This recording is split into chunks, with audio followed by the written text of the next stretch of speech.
आपके सामने न्यूज की हेडिंग्स कुछ इस प्रकार से हैं। थाउजेंड्स इन बर्लिन अटेंड नीव यूक्रेन पीस रैली। एक यहां पर रैली आयोजित की जा रही है, उस रैली के अंदर यूक्रेन में शांति हो इसलिए। तो आप पूछेंगे यूक्रेन की शांति के लिए जर्मनी में रैली क्यों हो रही है, बताएंगे, वो भी सारी बात बताएंगे। इसके साथ साथ ये यहां पर ओलाफ स्कॉल्ज आए क्यों हैं, मैं आपको बता रहा हूं। इस अकेले एक सेशन में 4 सेशन के बराबर ज्ञान है, आपको पता चलेगा। इसलिए केवल इसे एक सवाल समझ के मत सुनना, मैं बता दूं इसमें मैंने क्या क्या कवर किया है। देख लो, सबसे पहले मैंने यूक्रेन के उसके अंदर जर्मनी में प्रोटेस्ट क्यों हो रहे हैं वो कवर किया है। जर्मन चांसलर की इंडिया यात्रा हमने इसमें कवर की है। इसके साथ साथ हमने यह कवर किया है कि सबमरीन को लेकर के क्या विवाद चल रहा है, सबमरीन की विषय पर फ्रांस हमारे साथ क्यों नहीं आया, इंडिया का नेक्स्ट में विजन क्या है, इसके साथ साथ क्या भारत का G20 समिट सक्सेसफुल हो पाएगा। इतनी सारी बातें एक सवाल में हैं। चलिए आपको थोड़ा आगे लेके चलते हैं, आपको एक तस्वीर दिखाते हैं। ये तस्वीर आप देख रहे हैं, यहां पर ये बजाते हुए म्यूजिक लगाते हुए लोग दिख रहे हैं आपको। ये भाई साहब ऐसी जिंदगी जो है ना, ये गजब लेवल की होती है। मतलब ये लोग ना, अपने तो बारात भी इतनी सुंदर नहीं लगती, यहां पे प्रदर्शन हो रहे हैं, लोग ऐसे समझ संडे मनाने बाहर निकले हो। ये जर्मनी की राजधानी बर्लिन की स्टोरी है, और ये क्या कह रहे हैं, नो मोर यूक्रेन रशिया वॉर, हमें ज्यादा रशिया यूक्रेन वॉर नहीं चाहिए। निकल पड़े बाहर। अपन को तो देखते हुए चीयरफुल चेहरे लग रहे हैं, लेकिन भाई साहब इस वजह से जर्मनी की जो सरकार है वो टेंशन में चली गई है। 10,000 से ज्यादा लोग सड़कों पर हैं और क्या कह रहे हैं, हमें युद्ध नहीं चाहिए, युद्ध नहीं चाहिए। इस भीड़ को आप यहां पर देख सकते हैं। भाई क्यों नहीं चाहिए, एक आंकड़ा बताता है कि जर्मनी को रशिया यूक्रेन वॉर से अब तक $100 बिलियन से ज्यादा का नुकसान हो चुका है। यार ये फिर से जब बिलियन डॉलर की बात आती है तो मैं केवल एक पैमाना जानता हूं, $100 बिलियन मतलब कितना होता है। तो मेरी नजर में केवल इतना कि इसमें 2 बार पाकिस्तान को चीन खरीद सकता है, क्योंकि चीन ने पाकिस्तान को $60 बिलियन में सीपैक बना करके अपना गुलाम बना लिया। अब $100 बिलियन सोचो, जर्मनी को केवल इस युद्ध की वजह से नुकसान हो गया है। लगभग 2.5% उनकी जीडीपी जो है ना उसको लॉस हो गया है।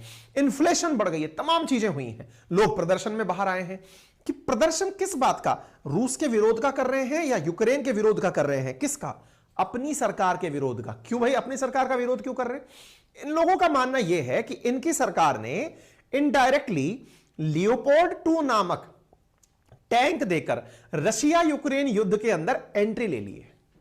इनका मानना यह है कि इनकी सरकार ने, यानी कि जो वर्तमान में यहां की शासन व्यवस्था है, उसने जो हाल ही में जेलेंस्की के मांगने पर जो टैंक भेजे हैं, वो टैंक कहीं ना कहीं जर्मनी की युद्ध में एंट्री करा चुके हैं।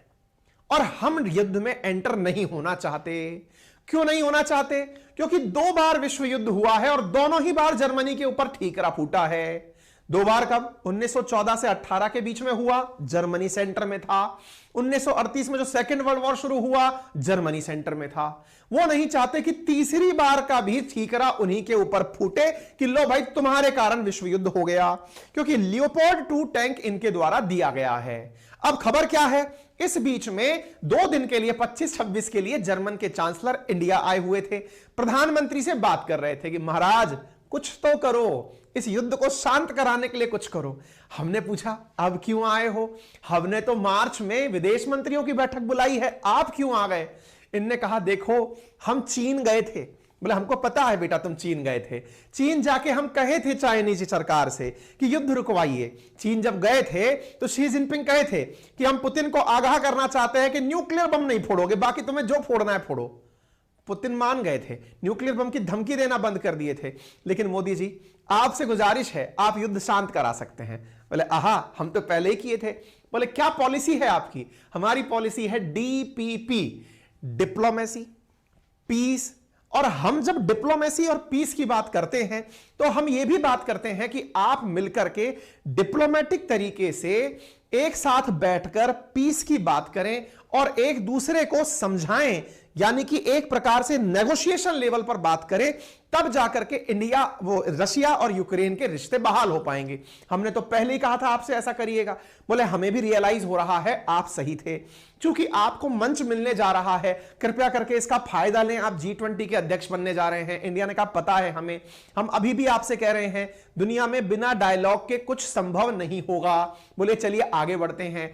ये तस्वीरें दिखाई ओलाफ स्कॉल्ज, इंडिया आए, इंडिया ने इनको चढ़ाया, बहुत बढ़िया से कहा कि देखिए बहुत अच्छा किया आप हमारे पास आए। क्यों? क्योंकि इंडिया और जर्मनी का जो व्यापार है वो यूरोप में सबसे बड़ा है। इंडिया ने कहा ओलाफ जी आपको यह बात पता होनी चाहिए, मैं मोदी जी की एक्टिंग नहीं कर रहा हूं, सॉरी। ओलाफ जी आपको यह बात पता होनी चाहिए। क्या पता होनी चाहिए? कि आप और हम G4 के मेंबर हैं। सर जी ये G4 क्या होता है? अरे G4 वही तो जो यूनाइटेड नेशन सिक्योरिटी काउंसिल के अंदर परमानेंट सीट चाहता है। सर ये परमानेंट सीट में कितने लोग हैं?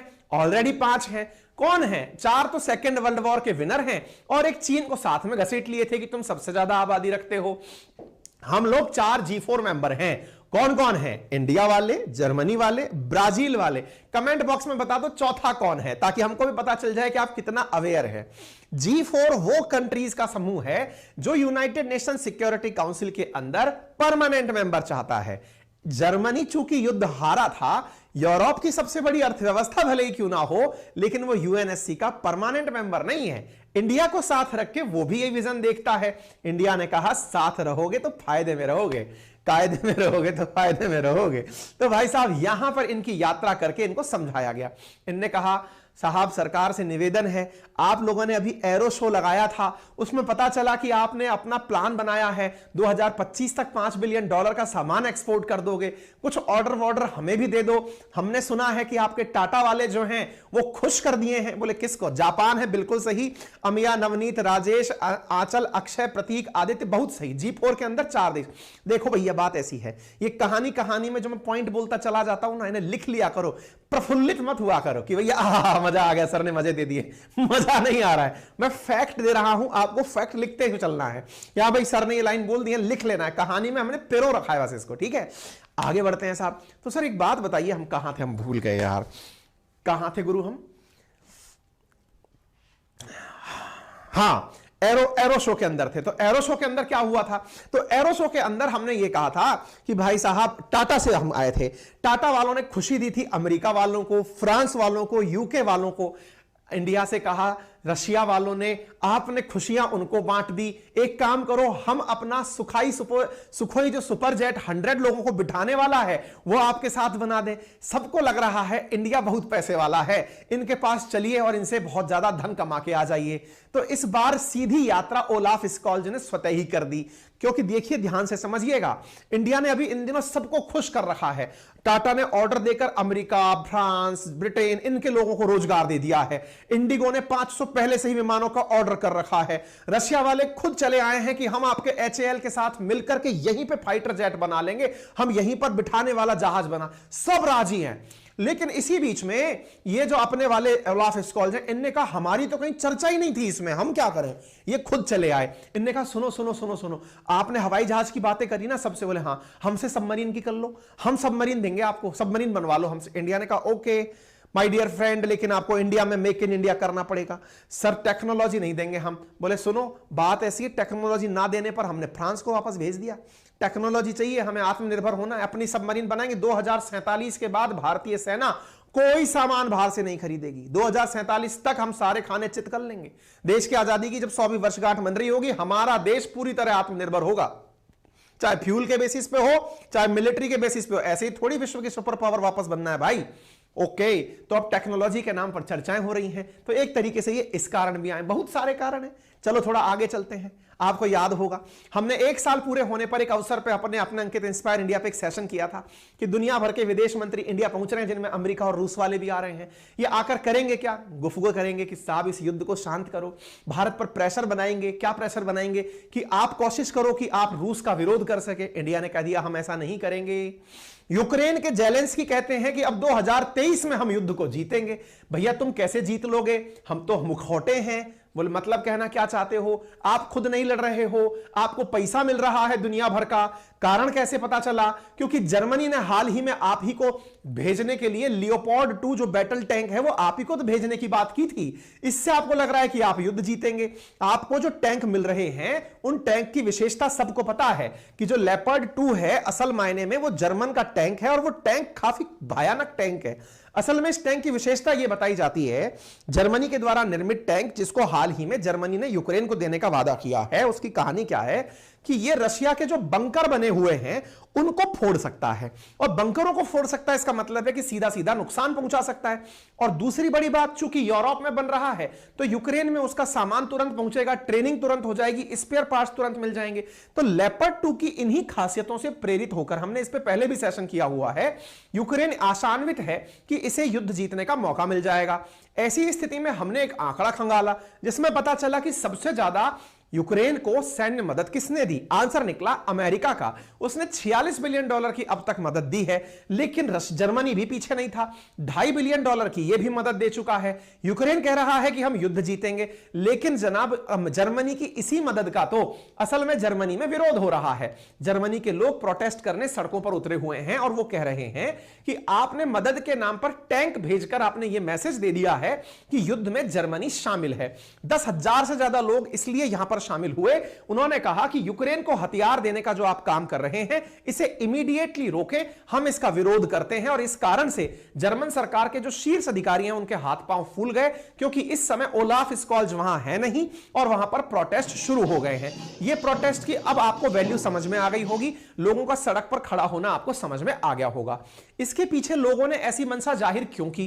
क्या जर्मनी के लोग यूक्रेन के लोगों के साथ नहीं है क्या? निश्चित हैं, युद्ध का वो विरोध करते हैं, लेकिन मुसीबत दूसरी है। मुसीबत यह है कि जर्मनी जो है ना वो 2023 में रिसेशन की तरफ जा रहा है, मंदी की तरफ जा रहा है। यहां की जीडीपी 0.4% के हिसाब से डिक्लाइन कर चुकी है। अगर आपने हाल ही में, हमने एक डेटा शेयर किया था अपने पुराने सेशंस में जिनमें बताया था कि जर्मनी जो है ना उसकी 2020 में -3.7% जीडीपी जो थी वो कॉन्ट्रैक्ट की थी। फिलहाल ये जीडीपी हल्का हल्का ग्रो करने लगी है। दैट मींस जर्मनी जैसे देशों को युद्ध का बहुत नुकसान हुआ। कैसे नुकसान हुआ? क्योंकि असल मायने में नॉर्ड स्ट्रीम गैस पाइपलाइन जो थी वो रशिया से गैस प्राप्त करने का सबसे बड़ा साधन थी जर्मनी के लिए। अब वही गैस पाइपलाइन रुक गई है, जिसकी वजह से जर्मनी में महंगाई बढ़ गई है। महंगाई बढ़ने से लोगों के ऊपर बहुत ज्यादा प्रेशर क्रिएट हो रहा है। ऐसी स्थिति में यहां पर जो लोग हैं वो ये रिक्वेस्ट कर रहे हैं कि आप अपने घर की सोचिए, क्योंकि ऑलरेडी आपकी इकोनॉमी को 100 बिलियन यूरो यानी लगभग $160 बिलियन का नुकसान हो चुका है। और जब इतना नुकसान हो चुका है तो हम लोगों को मत मारो। क्यों मत मारो? क्योंकि रशिया जिन देशों को सबसे ज्यादा गैस एक्सपोर्ट करता था उनमें जर्मनी था। अब जब उसे गैस नहीं मिल रही है तो प्रत्येक व्यक्ति की जो आय है, इंडिविजुअल व्यक्ति की जो आय है जर्मनी में वो 2000 यूरो कम हो गई है। क्यों? क्योंकि उसको सामान उतना ही महंगा पड़ रहा है गैस महंगा होने के कारण। समझ में आया? आपको मालूम होना चाहिए ओलाफ स्कॉल्ज ऐसे ही प्रेशर से परेशान होकर पहले चीन गए थे कि पुतिन को समझाओ कि वो न्यूक्लियर बॉम्ब ना चला दे, अदरवाइज हम खत्म हो जाएंगे। अब वो इंडिया आए हैं। क्यों आए हैं? ताकि इंडिया को मना सके कि ये यूक्रेन युद्ध की शांति के लिए काम करे और इंडिया मिलकर के मतलब जर्मनी के साथ में काम करते हुए रशिया को मनाए, ताकि जर्मनी के अंदर स्थितियां सामान्य हो जाएं। भारत ने अपने द्वारा इस मीटिंग के अंदर अपनी सारी चीजें तस्वीरों के माध्यम से साझा की। प्रधानमंत्री ने यहां पर कहा कि पूरे यूरोप में जर्मनी हमारा सबसे बढ़िया लार्जेस्ट ट्रेडिंग पार्टनर है और हम चाहते हैं कि इस युद्ध को बातचीत के माध्यम से सफलतापूर्वक संपन्न किया जाए, इसको खत्म किया जाए। नरेंद्र मोदी जी के द्वारा हैदराबाद हाउस में इनके साथ मुलाकात की तस्वीरें भी साझा की गई। अरिंदम बागची जी ने भी बताया कि मीटिंग बड़ी सक्सेसफुल रही। दोनों देशों के अंदर गहरी समझ है और यह कहा गया कि जर्मनी भी चाहता है कि भारतीय लोग जो आईटी इंडस्ट्री में हैं, सॉफ्टवेयर इंडस्ट्री में हैं, टेक्नोलॉजी में हैं, वो जर्मनी आकर नौकरी करें, क्योंकि ऑलरेडी इंडिया में 1800 से ज्यादा जर्मनी की कंपनियां काम कर रही हैं। हम चाहते हैं कि इंडियंस जो हैं उनका बड़ा ब्रेन, बड़े इंटेलिजेंट लोग हमारे देश में आए और जॉब करें। तो एक प्रकार से जॉब अपॉर्चुनिटी भी ये यहां आकर के दे गए हैं। एक बड़ी ही रोमांचक कर देने वाली तस्वीर मैं आपके साथ साझा कर रहा हूं। तस्वीर क्या है? मैं अक्सर कहता हूं आप सभी से कि जब भी कोई भी विदेशी डेलीगेशन या मंत्री आता है, हमारे देश की राजनीति में यह बवाल बहुत आता है जिसमें यह कहा जाता है कि प्रधानमंत्री के साथ साथ हमारे उद्योगपति क्या करते हैं। मैं ऐसी ही एक तस्वीर आपके लिए लेकर आया हूं। यहां पर हमारे प्रधानमंत्री बैठे हैं, सामने हमारे देश के कई उद्योगपति बैठे हैं। यह तस्वीर के अंदर ओलाफ स्कॉल्ज यहां सामने बैठे हैं, उनके देश के कई उद्योगपति और सीईओ सामने बैठे हैं। याद रखिएगा, कोई भी विदेशी यात्रा किसी भी राष्ट्र अध्यक्ष की हो बिना उद्योगपतियों के कंप्लीट नहीं होती है। आजकल मंत्रियों के दौर खत्म हो गए कि प्रधानमंत्री अपने साथ मंत्रियों को लेकर चलते होंगे, चांसलर अपने साथ मंत्रियों को लेकर चलते होंगे। नहीं, आजकल उद्योगपतियों को लेकर चलते हैं। यही लोग एक दूसरे के साथ टाई अप करवाते हैं।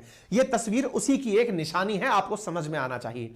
बात की जाए largest trading partner in India की, तो इंडिया का छठा लार्जेस्ट ट्रेडिंग पार्टनर ओवरऑल में जर्मनी है। यूएस नंबर 1 पर है। इसके बारे में कई बार विभिन्न प्रतियोगी परीक्षाओं में सवाल पूछे जा चुके हैं। नंबर 2 पर चाइना आता है। ठीक है, मैंने शुरुआत में आपसे पूछा था भारत, जापान, जर्मनी और ब्राजील G4 के मेंबर हैं। यह मैंने लिखित में दे दिया है, आप चाहें तो देख सकते हैं। Brazil, Germany, Bharat, Japan G4 के वो मेंबर हैं जो यूएन के अंदर स्थायी सदस्यता चाहते हैं, मिलकर के परमानेंट मेंबर बनना चाहते हैं। ठीक है ना, यूएनएससी के अंदर, यूनाइटेड नेशन सिक्योरिटी काउंसिल के अंदर। अब हम बात करते हैं भारत जर्मनी के अंतरराष्ट्रीय संबंधों के बारे में, बायलैटरल रिलेशंस के बारे में। मेरे प्यारे साथियों, भारत के बायलैटरल संबंध 2021 में 70वीं एनिवर्सरी ऑलरेडी मना चुके हैं, लेकिन हम लोग एक दूसरे के स्ट्रेटेजिक पार्टनर 2000 से हैं, वर्ष 2000 से। इसका मतलब एक दूसरे के साथ रणनीतिक चर्चाएं कर सकते हैं कि हमें फायदा किसमें हो, उसकी बैठकर टेबल पर टॉक कर सकते हैं। तभी तो जर्मनी जब फिलहाल हमारे देश में है तो उन्होंने हमारे साथ में डिफेंस कॉपरेशन की बातचीत की, और डिफेंस कॉपरेशन में वो भारत के साथ सबमरीन बनाना चाहते हैं। सबमरीन के लिए वो भारत को $5.2 बिलियन का जो उनको ऑर्डर मिल सकता है, उसके इंतजार में वो इंडिया आए हुए हैं, क्योंकि उन्हें लगता है कि भारत जिस प्रकार से प्रोजेक्ट 75 के नाम से फ्रांस के साथ 6 कलवरी क्लास की सबमरीन बनाया था, वैसे ही जर्मनी के साथ प्रोजेक्ट 75I के नाम से सबमरीन बनाएगा। लेकिन भारत ने ऑलरेडी एक कंडीशन डाल रखी है। कंडीशन क्या? कि आप लोग प्रोजेक्ट 75 के आधार पर भले ही हमारे साथ सबमरीन बना लेना, भले ही हम आपको पैसे का टारगेट दे देंगे, लेकिन कंडीशन यह है क्योंकि हमको टेक्नोलॉजी सीखनी है। टेक्नोलॉजी में कौन सी चीज सीखनी है? टेक्नोलॉजी में हमारी नेवी चूंकि ऑलरेडी कह रखी है कि 2047 तक हम आत्मनिर्भर हो जाना चाहते हैं।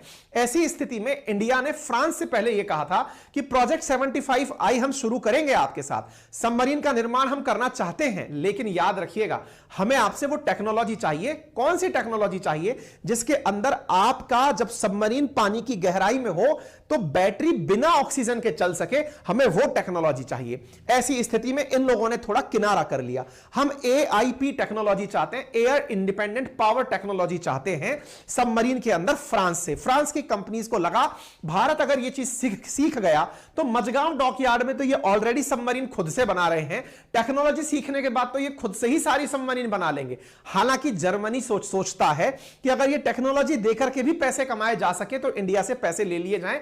आफ्टर ऑल $5 बिलियन का समझौता होने वाला है। आपको याद होना चाहिए प्रोजेक्ट 75 एक बार भारत के द्वारा शुरू किया गया था, जिसके तहत भारत को कलवरी क्लास की 6 सबमरीन देनी थी, जिनमें से आपके सामने ये है। आखिरी वाली जो है 2024 तक हमारे अंदर लागू हो जाएगी, वगशीर के नाम से। प्रोजेक्ट 75I जो है वो जर्मनी के साथ में हम लोगों को सबमरीन मिलने का प्रोजेक्ट है। ठीक है, प्रोजेक्ट 75 क्या है, इसको लेकर के ऑलरेडी CJET करके जो पेपर होता है उसमें सवाल पूछा जा चुका है। ओ माय गॉड, टेक्निकली मेरी सेशन यही खत्म हो जाया करते थे। खैर चलो अब आगे बढ़ेंगे। हाँ जी, तो उम्मीद है कि आप सभी साथियों को जर्मनी के विषय पर जो विस्तार पूर्वक हमने एनालिसिस किया है वो एक ही सेशन में समझ में तो आया होगा। विजन आपके पास 2 हैं। विजन क्या है कि या तो आप इस सेशन को यह समझे कि सर कितना बड़ा सेशन दे दिया, इतना बड़ा देने की जरूरत थी क्या, पर मैं करूं क्या, मुझे इतनी सारी न्यूज आपको एक ही सेशन में देनी थी। सोचो, ऐसे 5 बड़े एनालिसिस आज के सेशन में हैं और 1 लाइनर 10 सवाल हैं। अगर आपको वाकई में लगता है कि मैंने आपके साथ कमिटमेंट फुलफिल करते हुए आपके लिए यह काम शुरू कर दिया है, देखिए मेरा एक कमिटमेंट रहा है हमेशा से, मैं दोहरा देता हूं, सेल्फ प्रमोशन का चांस मिला है तो बता देता हूं, मैंने डे 1 से यह प्रॉमिस लिया हुआ है कि मैं करंट अफेयर कभी भी पेड बैच में नहीं लाऊंगा, क्योंकि जो चीज मैं अपने दोस्तों को मुफ्त में दे सकता हूं वो मैं दे रहा हूं, दैट इज करंट अफेयर। लेकिन आप लोगों तक यहां पहुंचने के पीछे 15-20 लोग काम करते हैं। सब तरह की चीजें जरूरी होती हैं, और अच्छा करने के लिए और अच्छा काम करना पड़ता है, इसलिए हम कुछ पेड बैचेस भी लाते हैं। वो पेड बैचेस होते हैं हमारे स्टैटिक जीके के, जिसमें हम आपको एक अलग लेवल का जीके, जो कि 1 तारीख से शुरू हो रहा है, हिस्ट्री, ज्योग्राफी, पॉलिटी, इकोनॉमी का, वो पढ़ाएंगे। आपके लिए एप्लीकेशन ऑलरेडी कमेंट में पिन है, आज ही जाकर अपनी सीट बुक करा लीजिए। जबरदस्त, जिस तरह से यहां पर बोर्ड पर बैठकर आप करंट का ज्ञान में गुप्तियां लगा रहे हैं, ऐसे ही आप वहां पर भी गोते लगाएंगे, ठीक है ना। मैं आपको फिर से केवल इतना याद दिला रहा हूं कि 1 मार्च से हमारा कोर्स, पेड कोर्स शुरू हो रहा है, जिसमें 1999 में पूरी 1 साल की वैलिडिटी के साथ आपको 4 subject history, geography, polity, economy कराए जा रहे हैं। यहां पर कंसेप्ट बिल्डिंग भी होगा, नोट्स भी आपको उपलब्ध कराए जाएंगे पीडीएफ फॉर्मेट में, जिनका आप प्रिंट निकाल पाएंगे। प्रॉपर तरीके से एनालिसिस के साथ आपके क्लासेस को चलाया जाएगा। मैं फिर से आपको बता दूं, लाइव क्लासेस डिजिटल बोर्ड पर ली जाएंगी। कॉल सेंटर की फैसिलिटी हमने आपको उपलब्ध करा दी है। हमारे कई नंबर हमने आप लोगों को उपलब्ध करा दिए हैं। हमारे जो लिंक जो हमने दिया हुआ है एप्लीकेशन का, उसका नाम RNA बाय अंकित अवस्थी है। पेड कोर्सेज के अंदर हमारे कोर्सेज अवेलेबल हैं, आप वहां जाकर इन्हें डाउनलोड कर सकते हैं। आपके डाउट्स हो सकते हैं कि कोर्स की लैंग्वेज क्या होगी, तो ये बाईलैंग्वेज होगा, हिंदी इंग्लिश में होगा, पीडीएफ भी हिंदी इंग्लिश में होंगे। क्लासेस आपको लाइव मिलेंगी, लेकिन अगर आप नहीं देख पाएंगे तो रिकॉर्डेड फॉर्मेट में मिल जाएंगी। मंडे टू फ्राइडे शाम 8:30 बजे होगा, 1 घंटे का क्लास होगा, मंडे टू फ्राइडे होगा। वीकली टेस्ट करंट अफेयर का लिया जाएगा, जो कि फ्री ऑफ कॉस्ट होगा, ठीक है। यहाँ पर विनर्स के लिए हमने कुछ प्राइजेस भी सोचे हैं, जो भी विनर्स होंगे उनको हम आपको बताएंगे। फिलहाल हमारी टेक्निकल टीम से आप इन नंबर्स पर कॉल कर सकते हैं, आपको इन नंबर से कॉल्स भी आ सकते हैं, है ना। जिन्होंने कोई भी प्रकार की असुविधा फेस की हो, जिन्होंने हमारे पास कॉल किया हो, हम ना उठा पाए हो, उन्हें इन नंबर से रिटर्न कॉल भी आ सकते हैं, तो आप उनसे थोड़ा तमीज से पेश आएं, ठीक है। फिलहाल के लिए इतना ही। अपना ख्याल रखें, बड़ों का सम्मान करें, छोटों को प्यार दें, अपना व्यक्तित्व इस प्रकार से विकसित करें कि महिलाएं आपके साथ सुरक्षित महसूस करें। बहुत बहुत धन्यवाद।